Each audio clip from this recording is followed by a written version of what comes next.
Hey guys, how's it going?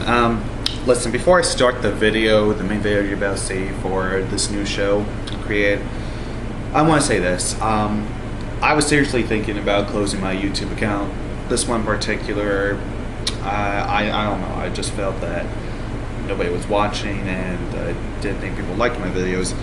But a good friend of mine, JASaare, check out her channel. She's awesome. She's really a super cool person, down to earth, very nice. And I just want to say thank you, Jay, for your kind words and your encouragement. And you're right. I came on YouTube to do what I love, and these are the kind of videos I love to make. I love to make reviews, little sketches, little parodies, and short films. And you know, when you do this, when you try to make this into work, by getting tons of subscribers, getting a partnership and all that, it doesn't become fun anymore.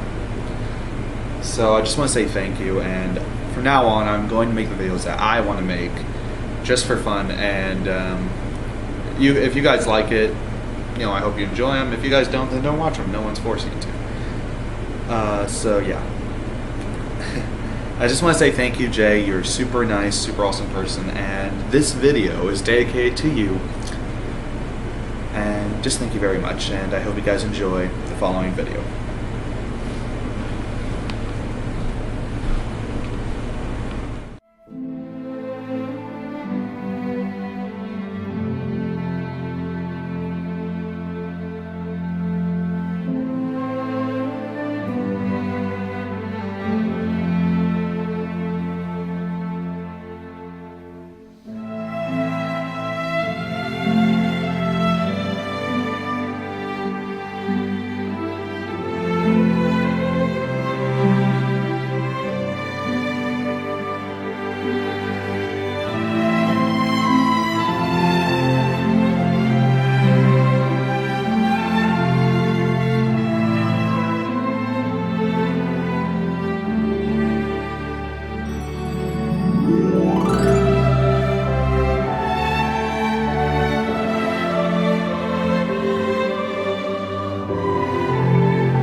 Hello everyone, I'm JASaare, and this is the first episode of The Real Review Show. Now before we start the review, let's talk about this new videos that are going to come up. The Real Review Show is when I take a movie that I feel that I can't use as a Puerto Rican critic video. By that meaning, it's something I really want to discuss and talk about rather than show clips and make little jokes and whatnot about it. And the film that inspired me to start this show off is one in particular that's close to my heart. And another reason, my newfound reason, is JA encouraged me to continue to make videos and continue to keep this channel. So thank you again, JA. I cannot thank you enough. Well, today we're going to talk about the Phantom of the Opera. Now, there's many different versions of this, such as the Lon Chaney Sr. Phantom of the Opera, the very first classic. Now, the thing is, I never watched this one until a few years later. The thing is, I wasn't really into black and white silent films, so this one, I don't know, I was a little like, eh. But then as soon as I gave it a chance, it's really good. But the very, very first one that I remember seeing as a kid was the Universal remake, Phantom of the Opera. Now this one is very, very different from the Lon Chaney one. It's like a modern retelling of the story. A very good retelling, and they do great. And although they changed stuff around, like he was a composer who tries to, it's very complicated. Like, he was a composer whose music was stolen away from him. He got acid thrown on his, I think it was acid or bleach thrown on his face. And, well, pretty much he's lived under the opera house for years, striking back at those who wronged him and falling in love with this beautiful singer of the opera house. So it's a very different take on the story. Is it a good take? Yes. And it comes with the trailer. I don't have the DVD of this, but I don't think the DVD would have the original box art. I mean, look, it's beautiful. And this was part of the Universal Studios Monsters collection.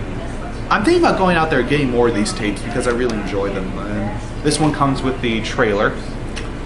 So if you get the chance to find this on DVD or on VHS instead of a working VHS player, I say you check this out. It's really good. But the one film that I'm mainly talking about in this particular review is one I recently watched. At first I thought it was going to be all over dramatic. I thought I was going to hate it. I'm just going to be honest. I thought I was not going to like it. But then I heard the score, the music of the night, and I fell in love. The movie I'm going to talk about is the Andrew Lloyd Webber's Phantom of the Opera, directed by Joel Schumacher. Now, there's no other features on here except for the trailer. This right here is a beautiful movie. I mean, the music, the production, the acting, everyone does their part, and it's fantastic.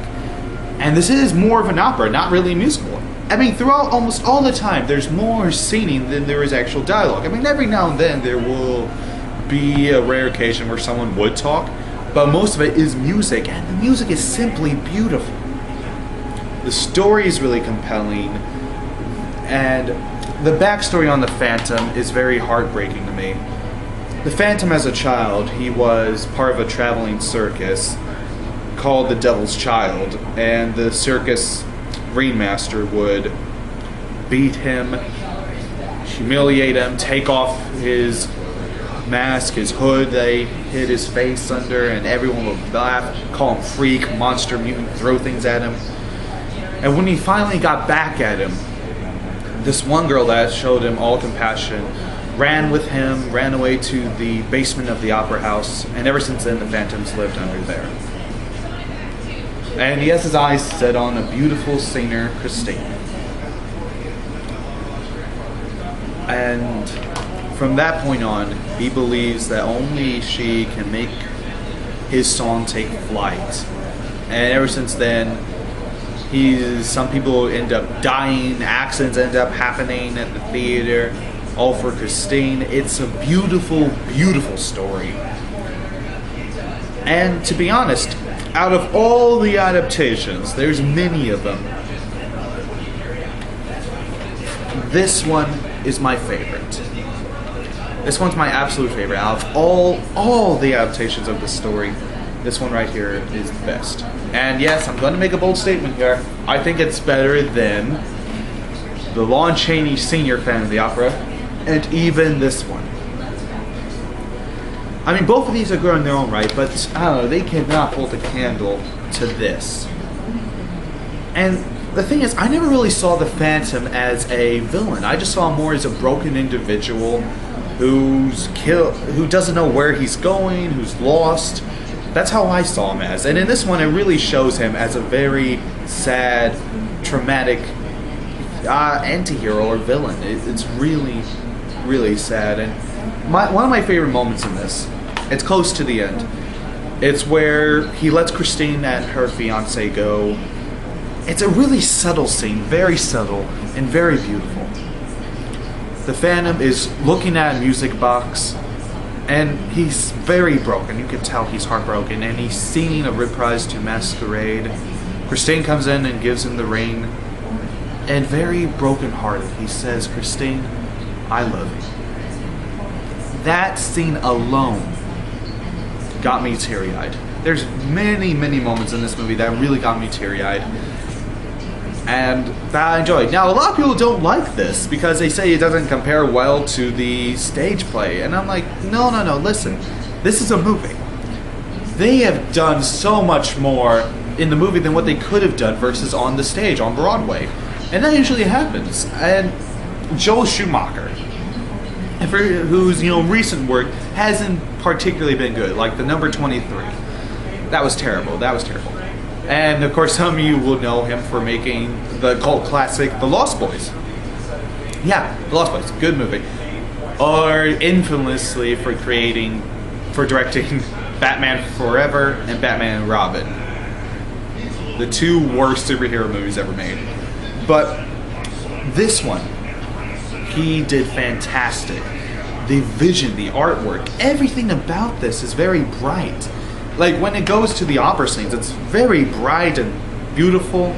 When it goes to the fantasy scenes, it's very dark. It's dark and somewhat misty. But that's what's beautiful about this. That's why I highly recommend The Phantom of the Opera, the Andrew Lloyd Webber musical. And the first time ever, this has become my new favorite film. This one, right here, I thought I would never get more inspired to make movies, but this one right here just added a little bit more fuel to the fire. And you know what?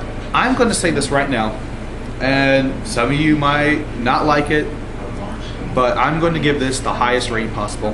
This gets a 10 out of 10. To me, this can do no wrong. And Gerard Butler, he is a beautiful singer. I mean, I had no idea he could sing. His voice was made for opera. Well, there's not much else to talk about except for to rent, buy this, download it off Netflix, find this movie. It truly is a wonder. Beautiful. And like I said before, the highest rating I could give possible is 10 out of 10. Well, stay tuned for next time for the real review show when I review another film. See you at the movies.